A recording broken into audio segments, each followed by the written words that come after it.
What's up? This is part 2 of the how to become a Lyft driver, tips, tricks, all that stuff. The first one I explained how everything works as far as the process of becoming a Lyft driver, and then this one I'm just going to talk about how it is, my experience with it. Because I'm not seeing the first video, please click this link right here, and it'll show you to the first part of this part 2 version.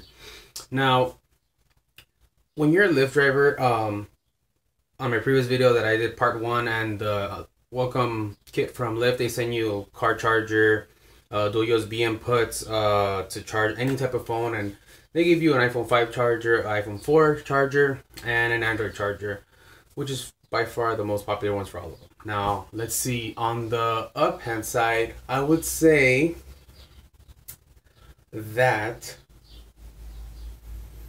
Lyft is okay. I mean, as far as the commission wise goes, they charge the same amount. They still get a 20% cut, just like Uber does. But as far as picking up people, there's a big difference that I noticed from Lyft. As far as people goes, Uber is more like the more corporate business person, older people like from 30 and on. And don't take it the wrong way, you'll get the young people too every once in a great while. But Lyft, I noticed that the people are really friendly. They're all within my age range, which is like, I believe 20 to 30. Around there, and they're all friendly, super friendly. They're not snobby like other riders from other companies, like I said, but it's still cool. As far as the money goes, if you want to make money with Lyft, I mean, you use your own phone. You don't get your company phone or anything like that. You use your that I know of. You can only use your iPhone and your Android phone right now, but it works. I mean, there's no problem with it. You just open up the Lyft app, switch it into driver mode. It'll say waiting for you to get a request. It's good. You'll get a request. It'll automatically upload the actual address in the GPS thing, so you can either go to it or click on the little arrow to just navigate you, and it's already preloaded with that address of wherever that person is. Wherever they, whenever you accept a location, it'll just automatically upload their location already with their GPS ready, just in case you need it on your Android smartphone. Now, as far as Lyft goes, my recommendation, just use Google Maps. People use Waze apps just because, I don't know why, it has too many freaking icons and I don't like it. I think it sucks, but whatever, to each his own. But Google Maps, like, somewhat get some of the reports from traffic details from Waze, and you'll see it on the Google Maps. If you slide it and see, click on the traffic tab, it'll show all that as well. So anyways, that's the last part. As far as money goes, do I think it's worth it for Lyft? I mean, it's still good. Don't get me wrong. They pay you money for it. I think they're slightly cheaper than Uber by a little bit, but it's cool. I mean, as far as the rider goes, it's cheaper for the rider, but you also get paid a little bit less. I've only been doing it for about 3-4 weeks now, but I only do it like once or twice a week just because I feel that the other company that I'm working with is more beneficial for me, which I will make another video on the differences amongst the two, but it's good. The thing with Lyft is at this very moment, it's for a temporary time. They're doing this like test, like pilot pricing, so they're not charging you any commission on their part right now, so that's a good part. So whatever you make right now is 100% yours, and of course if you get tips, the good part about Lyft is that people can give you a tip, which, you know, you don't get charged for the tip. The tip is 100% yours, so that's good. That's the plus side of Lyft, that you can get tips, and sometimes people will tip you good, so that's good. You know, I mean, it's better than other companies that say they allow tips but they don't. But other than that, it's pretty good. Let's see what else. Oh, obviously you have to wear the pink mustache on the front of the car. I personally don't. I just put it on the dash of my car, but in the Beamer, it's kind of like slanted like this, so it's almost like if you're leaning back. So even when I put the little mustache, I could see within like a 8 to 10 inch window, which is not good really, but whatever. Lyft is good. As far as knowing where to go for Lyft, just drive around. I actually had a horrible time the first day ever. I just parked where I normally park with another company that usually works for me. It didn't work, but yeah, I mean, drive around. Like I said, downtown area is alright. It's not as busy as like Uber was for me, downtown area in LA. But yeah, you go anywhere, West Hollywood, North Hollywood, anywhere in the Hollywood area and surrounding areas like Silver Lake or whatever, it's great. It works. You'll get calls pretty often. It seemed to me like I was a tiny bit more busier with Lyft, like back to back. So that was pretty cool.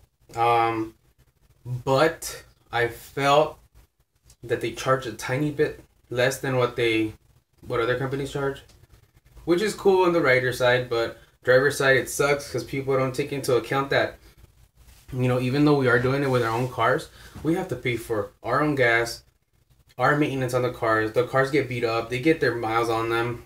As far as like throwing up and all that other stuff, same rules apply as like the other company did. Somebody throws up, spills anything in your car, take pictures of it, report it to Lyft. They'll take care of you. They'll most likely reimburse you all the time as long as you have proof. You can't say they threw up on you. You don't have no proof. You don't have pictures. They're not gonna cover you. But for the most part, they'll cover you. As far as like one big thing that I want to give advice to everybody on this one is that don't go to the freaking, when you go to the Hollywood area. I don't know what it is in the Hollywood area, but you can get parking tickets easily.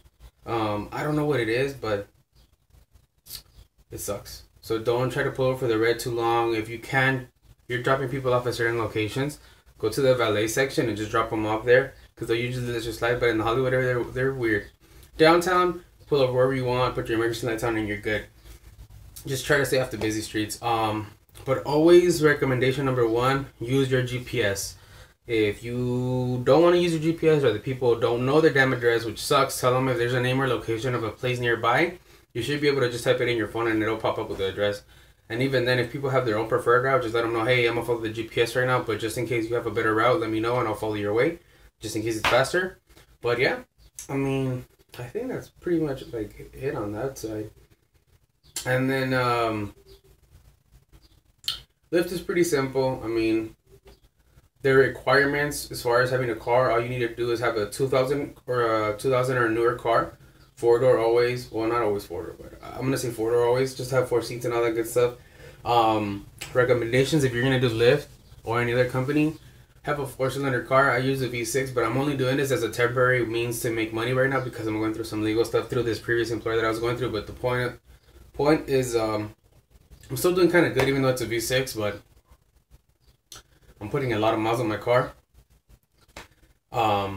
Like I said, I still average out like $400 to $500 a week. I only work about 10 to 12 hours a week, maybe 14 at the very, very most, but most likely 10 to 12 hours, and I'll make $400 to $500 always, which is decent. And like I said, those hours are not the hours that I'm actually working or driving. I'm just signed on, being able to take customers and all that good stuff. And that's practically it on the Lyft side, but same as always, their etiquette with Lyft is, you know, being super friendly. Their difference from other companies is that they want you to interact with people. Obviously, some people are not going to want to talk to you, but you still do it. Just fist bump them when you meet them. That's like their big thing. Most people will fist bump you because they don't want to shake all that good stuff. But sometimes it's cool, you know, whatever. They recommend, the good thing about Lyft, which is the main thing I like, is you don't have to have any special dress attire. You don't have to be dressed up, nothing like that at all. You could be in your regular clothes. In other companies, I can't show this at all. Well, I can, but I've noticed that I've gotten bad ratings if my tattoos are visible. Well, every once in a often, or it's just coincidence. But with Lyft, they don't care. As long as you dress pretty decent, you don't smell, your car smells good and all that, you're good. I mean, normally I'm a clean cut guy, but this is just, you know, in other companies, people get iffy about it. I don't know. Maybe think I'm like some weird guy or something, or psycho. I don't know. Point of the story is, Lyft is cool. Dress what you want. You can even wear hats. Don't be for all the guys out there that have like baseball caps and all that, like all the new eras and all that. Don't wear them because people will just take it the wrong way. But get like beanies or like little golfing hats or whatever. I guess that's cool. But yeah, other than that, try to stay clean. There's no requirements as far as dress attire goes, so that's cool. And I like Lyft overall. I just don't like the fact that I have to wear the damn pink mustache, but it's part of the rules. Hopefully they change that in the future. But yeah, I mean, it's good. You get little incentives here and there. They'll do little surveys on you, like I got one, but it's good.